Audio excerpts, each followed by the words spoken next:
नमस्कार। मैं पुष्कर अवस्थी आज प्रारब्ध के मंच पे आप सबका स्वागत करता हूं।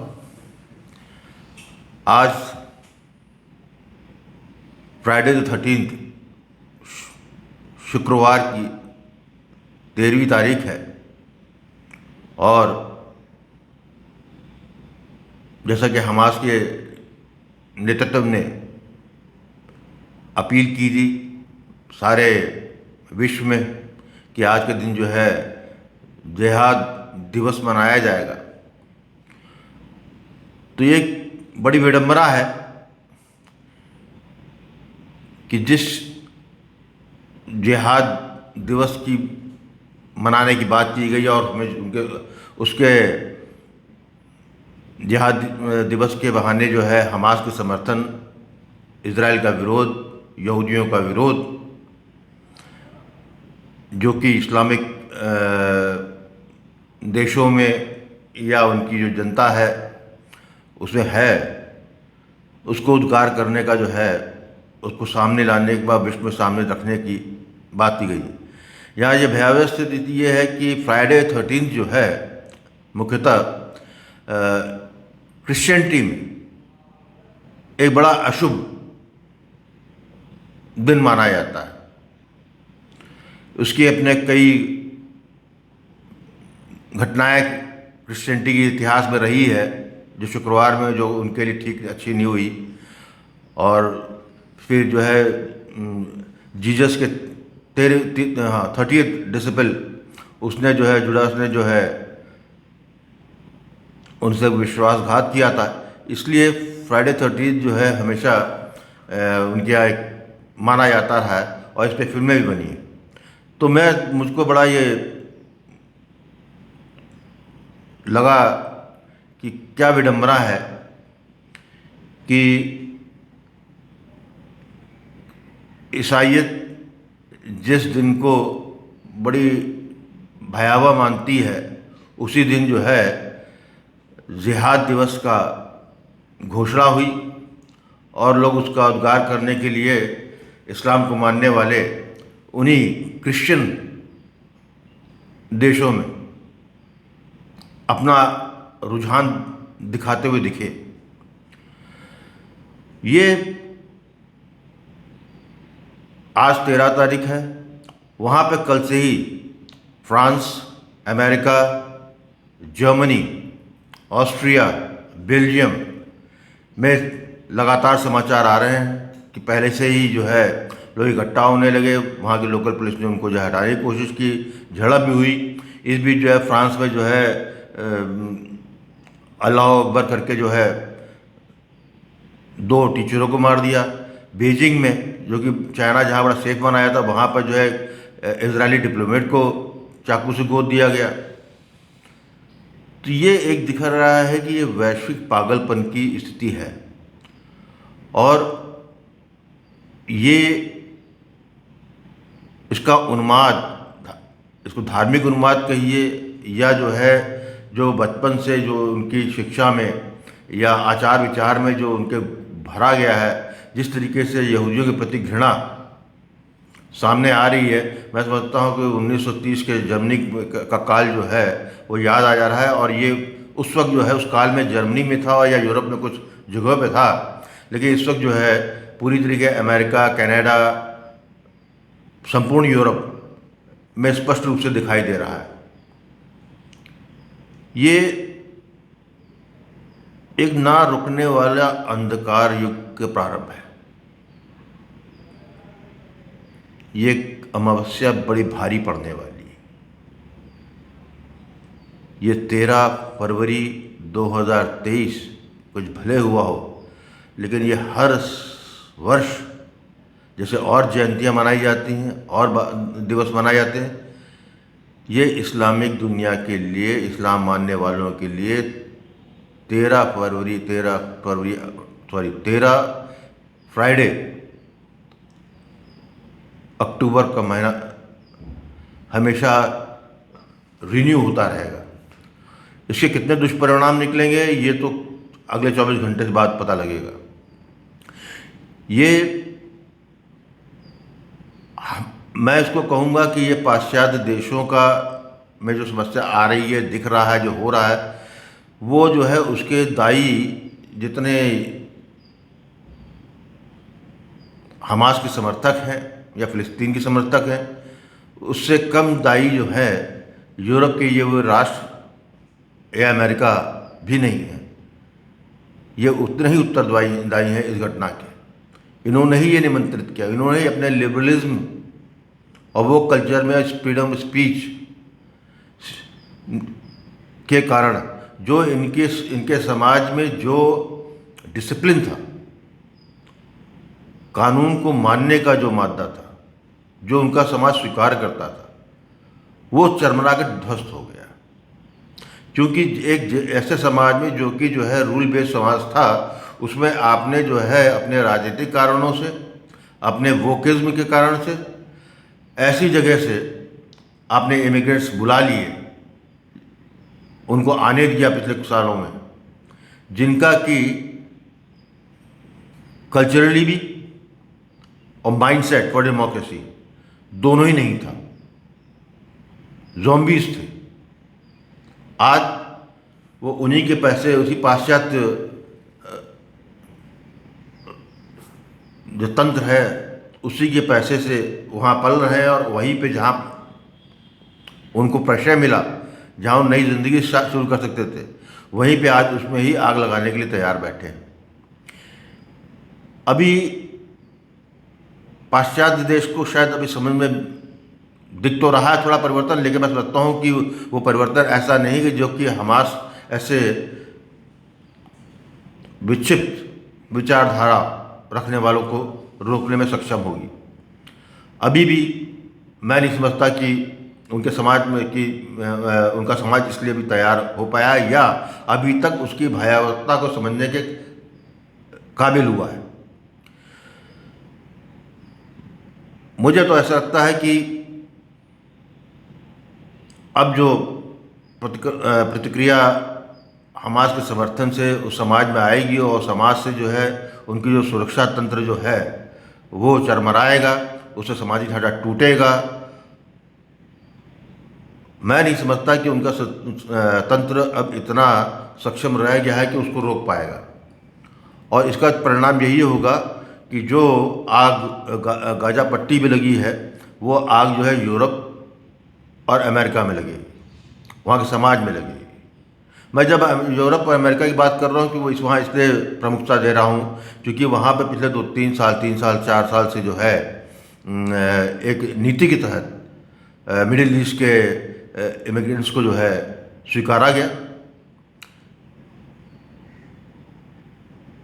इसलिए वो बिल्कुल अभी घटना है, लेकिन मैं समझता हूँ कि उसी तरीके से जो लक्षण वहाँ दिख रहे हैं वो लक्षण जो है भारत में बहुत पहले से मौजूद है। भारत में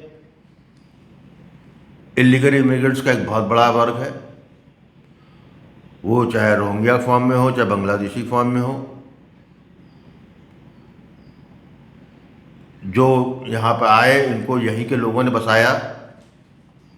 उसमें बसाने वाले में उनके स्वधर्मी तो थे ही थे, साथ में राजनीतिक पार्टियां भी नहीं। ये कई दशकों से चलता रहा, अब वो नासूर बन के सामने है। ये देखना सिर्फ ये है कि जो हम पाश्चात्य देश में देख रहे हैं उसका जो है उसका रूपांतरण वो भारत में कब दिखता है। यहाँ पे समाज का महत्व शासन तंत्र से ज़्यादा बढ़ जाता है, क्योंकि चरमराते हुए समाज, खोखले हो रहे समाज में जब दूसरा कोई सांस्कृतिक आक्रमण होता है, चाहे वो जिहाद के नाम पर किसी नाम पे हो, वहाँ पर समाज में जो ढाल शक्तियाँ बनती हैं, जो युवा वर्ग होता है, वो वहाँ पे पृष्ठभूमि से गायब है। भारत में स्थिति ये है कि समाज अभी मानसिक रूप से ही तैयार नहीं हुआ है। ऐसी अवस्था में ये मानना पड़ेगा कि आपको भले 2023 का जिहाद दिवस आपके लिए शांतिपूर्वक गुजर जाए, लेकिन ये एक निरंतरता जो बनी है वो जो है यहाँ पर 13 फरवरी कब होगा, 13 फ्राइडे कब होगा, ये देखना बाकी है। किसी भी तरीके से आप जो काल चक्र चला है उसको आप वापस नहीं पहुंच सकते। जो हो चुका है अब तक, इस क्षण तक, वो ऐसा कुछ हुआ है कि अब हर आने वाला पल एक नया करवट ले रहा है, नए परिणाम देगा, और जिसके लिए हमको तैयारी करने की सोच भी विकसित करने का समय नहीं दे रहा है। आज गाजा में इजराइल ने जो है गाजा पट्टी से जो उत्तरी गाजा पट्टी है वहाँ के लोगों से कहा है कि वो 24 घंटे में, उन्होंने कल ही कहा था 24 घंटे का उनका अल्टीमेटम पूरा होने वाला होगा, वो जो है साउथ तरफ चले जाए। तो उससे स्पष्ट लगता है कि कोई बहुत बड़ी भयावह कार्रवाई इजराइल तरफ से होगी। ऐसी स्थिति में इजिप्ट ने दरवाजे बंद कर दिए हैं मिस्र ने, वो फ़िलिस्तीनियों को आने नहीं दे रहे, और हमास कह रहा है कि जो फ़िलिस्तीनियों को कि वो अपने घर ना छोड़ें। तो ऐसे में बहुत बड़ा नरसंहार होने की संभावना है। मैं समझता हूँ शायद हमास चाहता भी ये है कि एक बड़ा नरसंहार हो, ताकि धार्मिक उन्माद और फैल सके और उसका स्लीपर सेल, उनके समर्थक या तथाकथित तटस्थ बने हुए लोग वो सामने आए और उसी तरीके की हिंसात्मक कार्रवाई सड़क पर दिखे विश्व में और जगह, जिस तरीके से हमास ने 7 तारीख को इजराइल में आक्रमण करके किया था। जैसे मैं पहले कह चुका हूँ कि हमास ने एक बेंचमार्क आतंकवाद का फैला दिया है, और हमास एक आतंकवादी संगठन है, मिलिट्री उसकी गोल है, उसका मिलिट्री बैकग्राउंड है, लेकिन जो यूरोप और अमेरिका में लोग हैं वो उनका एक उस समाज का साधारण व्यक्ति है, पढ़ा लिखा भी व्यक्ति भी, बुद्धिजीवी वर्ग भी है, सब के सब जो है एक ही जगह पे आ गए। इस तरीके से हमास ने अपने समर्थक कह लीजिए या फ़लस्तीन के समर्थकों को या मजहबी कारणों से जो मुसलमान हैं उनको एक रोबोट बना दिया है, जॉम्बीज बना दिया है, जिससे वो वही अपेक्षा करता है जो उसने किया है। वो रक्त पिपासा बढ़ाता जा रहा है, वो रक्तिम करना चाहता है, उसे सृजन की खोज नहीं है, उसको ध्वस्त करना है, उसको विध्वंस करना है। इसलिए मैं समझता हूँ आज की रात 13 फरवरी फ्राइडे बीत जाए, फिर उसके बाद पीछे पलट के देखेंगे कि 13 तारीख को हुआ क्या। अभी तो लगातार जो खबरें आ रही हैं वो मैं समझता हूँ पूरी खबरें तो नहीं है, वो कल सुबह तक जो है दूर दराज से आएगी तो पता लगेगा किस तरीके से एक पागलपन फैल चुका है। और निश्चित रूप से उस पागलपन का परिणाम यही होगा कि संघर्ष होगा, रक्तम होगी भूमि, सारे ढांचे टूटेंगे, और जो तथाकथित आर्थिक रूप से विकसित राष्ट्र थे वो अपने ही बोझ तले डूबते दिखेंगे। मैं आशा तो यही करता चाहूँगा कि इस पे विराम लगे, लेकिन मुझे कुछ ऐसी कोई आशा करने का कोई कारण नहीं मिल रहा है। मुझे विध्वंस ही दिख रहा है। आप जो देख रहे हैं विदेशों में होते हुए, आप मानसिक ही रूप से पूरी तरह तैयार रहिए कि ये जो है ड्रामा अभी जो है उस जगह खेला जा रहा है। फिर ये ड्रामा की भूमिका जो है ये इस धरती भारत पे भी खेली जानी है। ये समय चक्री बताएगा कि इसमें किस हद तक जो है केंद्र की सरकार या राज्यों की सरकार इसको रोक पाने में सफल रहती हैं, या खुद भारतीय समाज इसको किस तरीके से इसका प्रतिकार, इसका प्रतिघात करने की मानसिकता अपने अंदर उपलब्ध कराती है।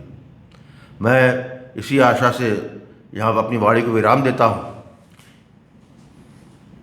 जाग जाइए, जो आप यूरोप अमेरिका में देख रहे हैं वो सब आपके इर्द गिर्द नहीं होगा, ये मानना बंद कर दीजिए, होगा। ऐसी उसमें सावधानी रखिए, चौकन्ने रहिए। कुछ भी गड़बड़ लगता है तो जो है तुरंत जो है सूचनाएं प्रदान कीजिए, लेकिन केवल सुरक्षित रहने के साथ साथ प्रतिघात की मर्यादा को भी अवश्य बनाए रखिए। यही मैं अपनी बात खत्म करता हूँ और आशा करता हूँ कि भारत इस रक्तम पीड़ा से कम प्रभाव देखे और आप सब सुखशुल रहें। धन्यवाद।